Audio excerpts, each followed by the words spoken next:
And if you're wondering what coating we're going to use, I'll tell you in just a moment.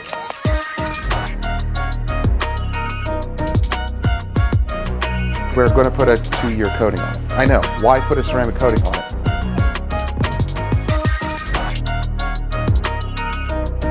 I'm not one to tape everything.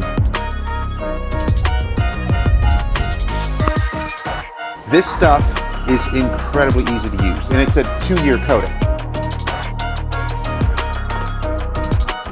What we used was the little sanding discs from, I believe it was Rupes.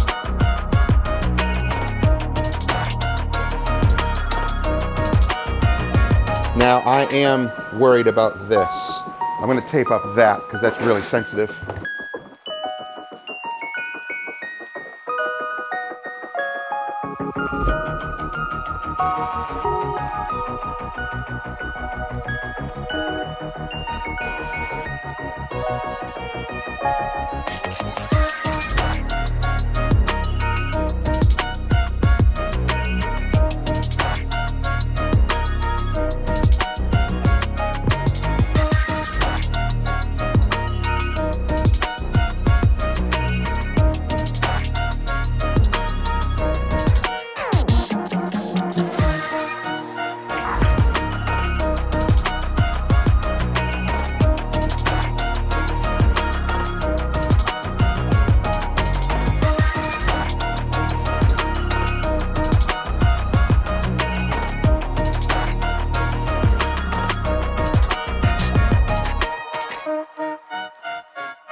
Now, as detailers, we are not painters, so we're not going to respray the hood. We're not going to fix it in any way that involves painting or re-clear coating. I think a lot of people are confused when it comes to detailing and restoring. There's only so much we can do as detailers. Sometimes faded paint like this can be brought back. However, it's not going to last. I know from experience. We have fixed paint like this before, but only temporarily, and within a few months or even a few weeks on one job, it came right back. That means the paint has failed. It needs to be repainted. Nothing else you can do about it. Ceramic coatings won't help. PPF won't stick to it properly. There comes a time where paint like this, damage like this, just simply needs to be repaired properly, as in repainted. Eventually, these areas will be repainted, but for now, we're going to buy some time. We're going to polish them the best that we can within a reasonable degree. We're going to put a 2-year coating on it. I know, why put a ceramic coating on it? Not up to me, it's up to the customer. The customer doesn't know if they want to keep it or sell it or who knows what. That doesn't matter to me. What matters to me is what the customer wants and what they're paying for at the moment. Let's see what we can do. I'm going to grab a microfiber disc. I'm going to use the Hybrid Solutions One and Done compound because this stuff has some really good bite. Let's see what it does. Now I am worried about this. I'm going to tape up that because that's really sensitive and I don't want it to get on the pad, cause any issues.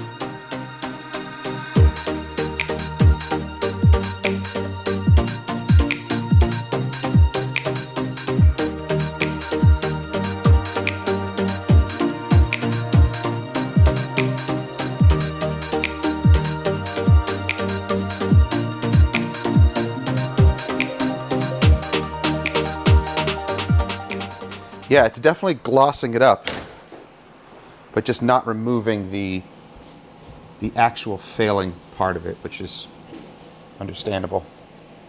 So this is interesting. Look how glossy it is. It's glossy, but you see that imperfection right there? All that fracturing in the paint? I'm not going to go any further than that. I'll refine that area a little bit, but that's about it, because it's paint that is failing. I can gloss it up, but all those imperfections, those are not swirls. Those are not surface defects. That is deep in the paint, and it's basically the equivalent of PPF. If you've ever seen old PPF, check out the card above and you'll see what I mean. Old PPF dries out and cracks. Basically, clear coat is like a plastic. If it's not protected and nourished, it will crack over time. So that's what we're seeing here, is the crackling of the clear coat And there's nothing I could do at that point. It is like old plastic that is brittle. It needs to be all sanded off and repainted. But, I mean, the gloss is back. That's pretty good. You can actually see it's glossier there. I really cut it heavy there. I need to go back and hit this area a little bit. But that's all I can expect of the hood.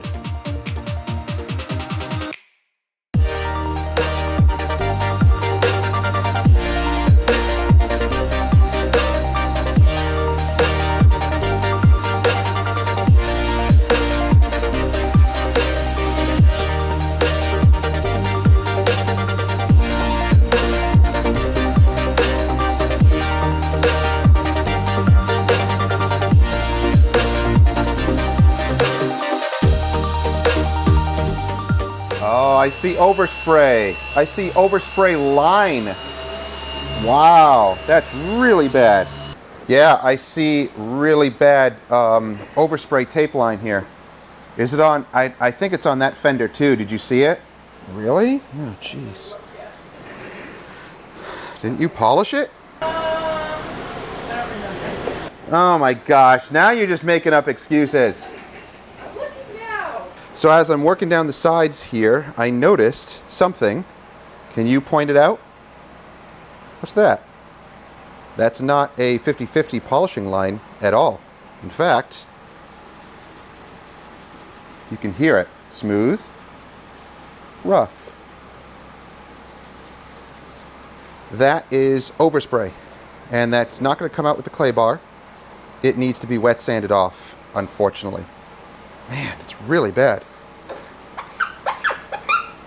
Yeah, that's terrible. So I'm going to do just a light wet sanding with 3000 over this section here and get it all smooth and then recut it.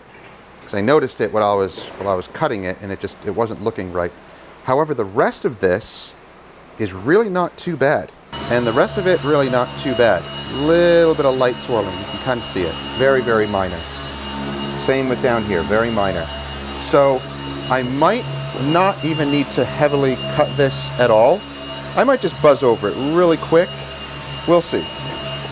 The final polish is going to be with NSP primer polishes, NSP 45 from Dr. Beasley's. That's going to be my finishing polish and my primer before I coat it. But yeah, I mean, it's really not too bad at all. It's all the top surfaces that are bad.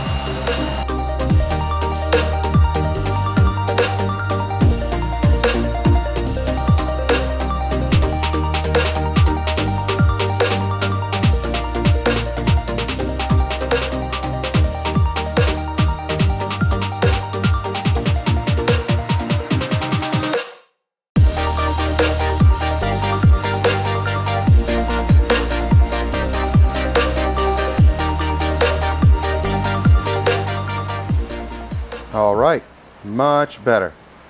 Just a little bit of micro marring there that will come out in the final polish. Just a little bit of wet sanding with 3000 grit. We're good to go. It's very easily removed with a compounding stage. So yeah, that looks great. What we used was the little sanding discs from, I believe it was Rupes. So you can buy these 3000, 2000 wet sanding discs. And the rest of the stuff you can buy on Amazon. So I'll have links down below. If you need to get into spot wet sanding like this to remove overspray or scratches, this is great.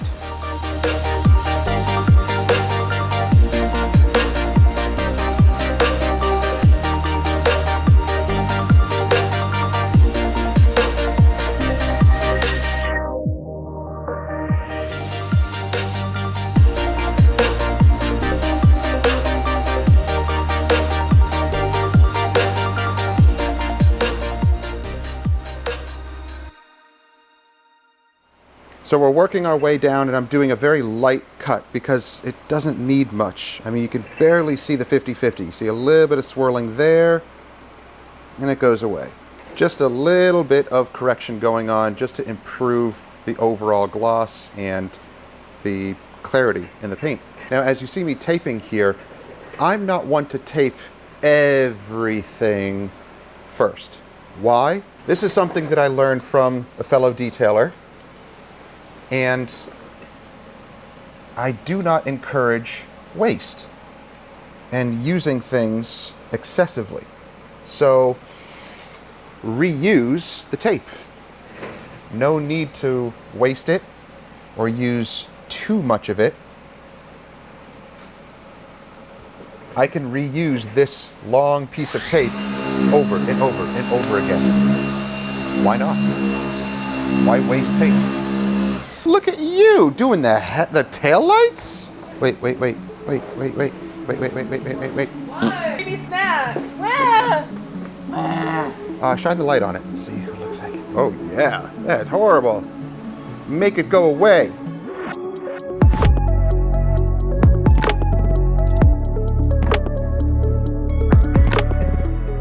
All right, nice. That just needs to be finished polished and it'll be good as new. Nice.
All right, let's get you up to speed. We just finished the cutting and polishing stage. The cutting was just a very light cut. No need to go to extremes here because these panels are going to be repainted in time and they're failing, so I really can't attack them any more than what I already did. Could you go further if you wanted to, but why risk it? Why do that? I have seen guys go at this with a rotary and a wool pad, and they've essentially kind of stripped off that old dead layer of paint or even wet sanded it and then went ahead and cut it and polished it and restored it to almost looking brand new. However, you have heated up the paint because of the aggressiveness of that. The paint's already on its way out. So eventually it's going to come right back, probably faster because you've now reduced the amount of clear coat on here, and there's just no telling when it's going to start to fail again. You can do what you want. Maybe you've seen other detailers do that. It all comes down to what the customer wants.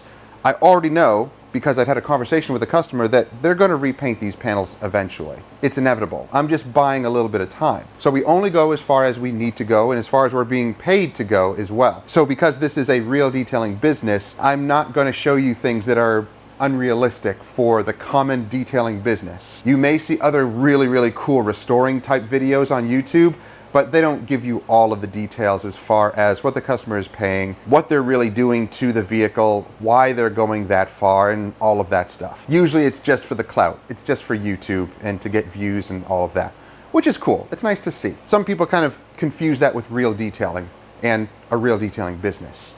Very different. Other ends of the spectrum when it comes to the business part of it. So now that everything is cut and polished, it's primed with the Dr. Beasley's NSP 45 primer polish. We're gonna go to lunch and we'll come back. It'll probably be like 45 minutes to an hour before we start coating the paint. I could coat this right away, but I'm hungry, so I'm gonna go eat first. But you can coat this right away, or if you have an hour to kill or you wanna take an hour break, that's totally fine too. Now, Wifey just did all of the trim and restored this cowl, and it looks awesome. The owner was thinking of actually removing it and restoring it by himself and maybe doing like the heat gun treatment to it, which, you know, can work. It's more of a temporary solution because sometimes the heat gun can actually suck all the oils out of the plastic, and again, it's kind of a temporary thing. The plastics are going to get brittle over time when they've been overheated like that. It is a quick fix and it does look nice, but it's more temporary. The coating restored it and it's going to protect it now for up to 2 years or so. I just coated the glass. This is a brand new windshield as well. So all we have to do now is coat the paint and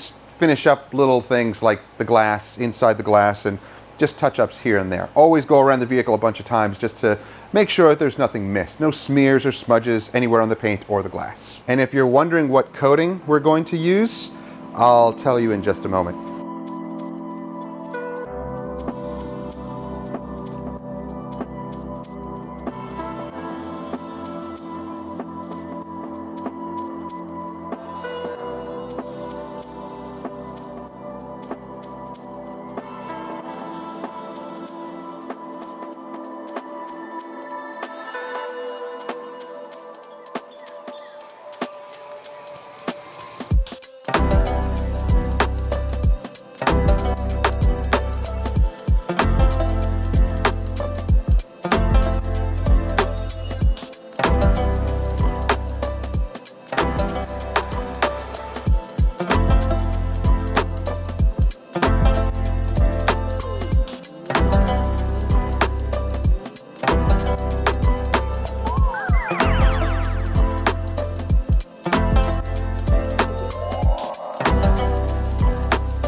Okay, do you really want to know what this coating is?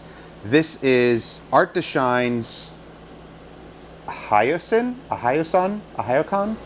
I don't know how to pronounce it. This coating is impressive. Now, I've used it on another vehicle. I got 2 vehicles out of this. I started with the bottle about halfway full, and it is about a quarter now. And I just have the door, the rear bumper, and the front bumper to do on this Evo. And it'll be done. This stuff is incredibly easy to use, and it's a 2-year coating. As you probably already have seen, it is extremely easy. But let me do this in real time. Now, the pad's already primed because I'm almost done with the vehicle. I've only used this one pad, so I only put like 1 or 2 thin lines on here. I just butterfly it and it's ready to go. I can do this entire door in one go, and by the time I'm done applying it, it's pretty much ready to wipe off. It has an extremely fast flash point. I don't know if that's the right term to use, flash point, but the flashing on it is very, very fast. And it flashes like Crystal Serum Light or EXO. You see the beading, the lines, and once it does that, it is ready to go.